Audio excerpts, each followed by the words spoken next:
Shri Venkateswara gold తాకట్టులో ఉన్న మీ బంగారాన్ని విడిపించి కొనబడును. ట్రైలర్ చాలా బాగుందన్న, నాకు బాగా నచ్చింది. ఎందుకంటే డేట్స్ పోస్ట్పోన్ అవుతున్న కొద్దీ వాళ్ళు ఎప్పుడో రిలీజ్ చేసిన పోస్టరు ఇలా ఎప్పుడెప్పుడో మధ్య మధ్యలో వస్తుంటే ఎక్స్పెక్టేషన్స్ తగ్గిపోయాయి సినిమా పైన. కానీ ఈ ట్రైలర్ తోటి వాళ్ళు ఏం చెప్పాలనుకున్నారంటే, మీరు ఎన్నన్నా ఎక్స్పెక్టేషన్స్ పెట్టుకోండి, మళ్ళీ మీరు ఎక్స్పెక్టేషన్స్ క్రియేట్ చేసుకోండి, మేము అది రీచ్ అవుతాము, మీరు ఖచ్చితంగా పవన్ కళ్యాణ్ గారి స్టామ్ థియేటర్స్లో చూస్తారు, థియేటర్లు ఆ పవన్ కళ్యాణ్ గారి ఫ్యాన్స్ తగలడిపోవడం ఖాయం అనేది క్లియర్గా చెప్పారు. సో విజువల్ ఎలా ఉన్నాయి?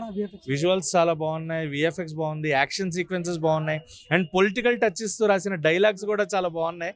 ఆయన జగన్కి సంకేతం ఎందుకన్నా ఇంకా అయిపోయింది. ఆయన మూటముల్లి సర్దుకుని వెళ్ళిపోయే పొజిషన్లో ఆయన సంకేతాలు ఇచ్చి కూడా ఉపయోగం లేదు. పాపం ఏం మాట్లాడాలో తెలియక పిచ్చివాకుడు వాగుతున్నాడు కూర్చొని జనాలతో. ఆయన గురించి మాట్లాడడం వేస్ట్ అన్న. అంటే దీనిలో కూడా ఎలా ఉంది అన్న, రాకూడదని కొందరు కోరుకుంటున్నారు. కొందరు కోరుకునేది వాళ్ళే, ఇంకెవరు వైసీపీ వాళ్ళు. పాపం ఈయన వస్తే వాళ్ళందరికీ గజ్జలు గలగల్లాడుతున్నప్పటికీ ఎందుకులే అని అనుకున్నారు. సో అది డైలాగ్ కింద పెట్టారు. సో పవన్ కళ్యాణ్ గారు రావాలి అని వాళ్ళు ఎప్పుడు కోరుకోరు, జరగదు కూడా. ఎందుకంటే ఒక మంచి నాయకుడిని చూసినప్పుడు ఆటోమేటిక్గా అపోజిషన్లో భయం ఉంటుంది కాబట్టి ఆటోమేటిక్గా వాళ్ళలో భయం ఉంది. అండ్ సినిమా మటుకు యాక్షన్ సీక్వెన్స్ అండ్ మెయిన్గా ఎంఎం కీరవాణి గారు అల్టిమేట్ సార్. మీరు ఎప్పుడు ఎవర్ గ్రీన్ అంతే. ఏ సినిమాకి తగ్గినట్టు, ఏ ట్రెండ్కి తగినట్టు మీరు ఇచ్చే బీజిఎం సినిమాని నిలబెట్టేస్తుంది.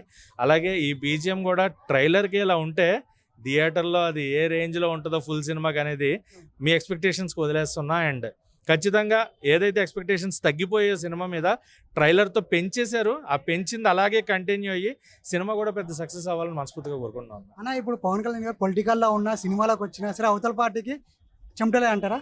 ఖచ్చితంగా.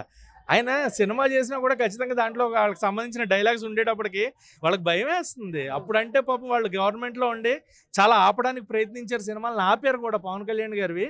ఇప్పుడు వాళ్ళ వల్ల కాదు, గవర్నమెంట్ మా చేతిలో ఉంది. ఎవరు ఆపుతారు? జనాల్లోకి వెళ్తుంది, జనాలు చూస్తారు, రికార్డులు కొడతారు, డౌటే లేదు అందులో. మరి వాళ్ళు ఏందన్నా, మీరు సినిమాలు చేసుకోక రాజకీయంలో వచ్చి ఏం చేస్తున్నావు, ఏం తీర్చిదిద్దుతున్నావు అని చెప్పేసి వాళ్ళు విమర్శిస్తూ ఉన్నారు కదా. మరి వాళ్ళకి ఏం చెప్తారు? అట్లాంటి వాళ్ళకి ఏం చెప్తారు? అలాంటి వాళ్ళక పవన్ కళ్యాణ్ గారు చేసిన మంచి పనులే ఆన్సర్ ఇస్తాను మనం చెప్పకల్లా. రోడ్లు వేశారు, చాలా ఏళ్లగా నిలబడిపోయిన రోడ్లు, ఆ కుదుపులు, ఆ ఇరుకు రోడ్లలో తిరిగిన మనకి ఏమంటారు ఏజెన్సీ ప్రాంతాలు, అటవీ ప్రాంతాల దగ్గర అక్కడ రోడ్లు వేసారంటే ఆయన ఏం చేశారో ఆలోచించుకోవచ్చు. అలాగే ఆవిడ కోసం పాదయాత్ర చేసిన ఒక ముసలావిడిని పిలిచి ఆవిడతో పాటు కూర్చుని తిని, ఎవరు కూర్చుని తింటారు?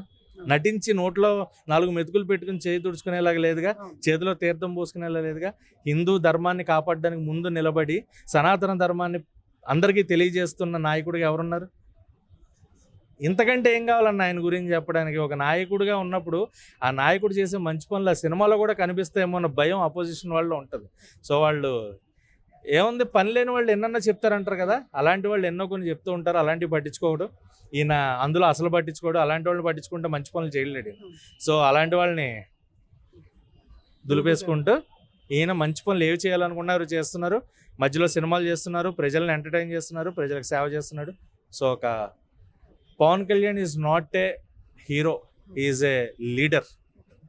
ఒక నిజమైన నాయకుడు ఉంటే ఎలా ఉంటుంది ప్రజలకు అనేది చాలా బాగా చూపిస్తున్నారు.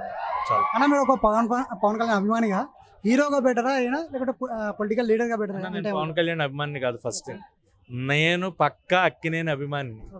నాగార్జున గారు అంటే పిచ్చి, అండ్ మీడియాలో ఒక మెంబర్ నేను కూడా. నేను పవన్ కళ్యాణ్ గారిని రాజకీయ పరంగా చాలా ఇష్టపడతాను. ఎందుకంటే సినిమాల్లో ఉంటూ రాజకీయాల్లోకి వచ్చి రాజకీయాల్లో గెలిచేసి ఆయన వెళ్ళిపోవచ్చు డిప్యూటీ సీఎంగా. ఆయన ఏం చేసినా ఏం చెప్పినా ఆవిడ అడగడు. కానీ ప్రజల కోసం నిలబడి అంత మంచి చేస్తున్నారు. ఆంధ్రాలో జరుగుతున్న మంచి నేను చాలా చూసాను. మాది ఆంధ్రానే, మాకు తెలిసిన వాళ్ళు మా చుట్టాలందరూ ఆంధ్రాలోనే ఉన్నారు. అక్కడ జరిగే మంచి ఏంటి అనేది నేను ఎప్పటికప్పుడు అప్డేట్ తీసుకుంటూనే ఉంటా. సో అలాంటి నాయకుడిని ఇష్టపడకుండా ఎలా ఉంటాం? మనం సినిమా పరంగా ఎవరి అభిమాని ఏంటి అనేది పక్కన పెడితే, మంచి చేసే నాయకుడు ఉన్నప్పుడు ఖచ్చితంగా వాళ్ళని ఎంకరేజ్ చేయాలి, వాళ్ళకి సపోర్ట్ ఇవ్వాలి.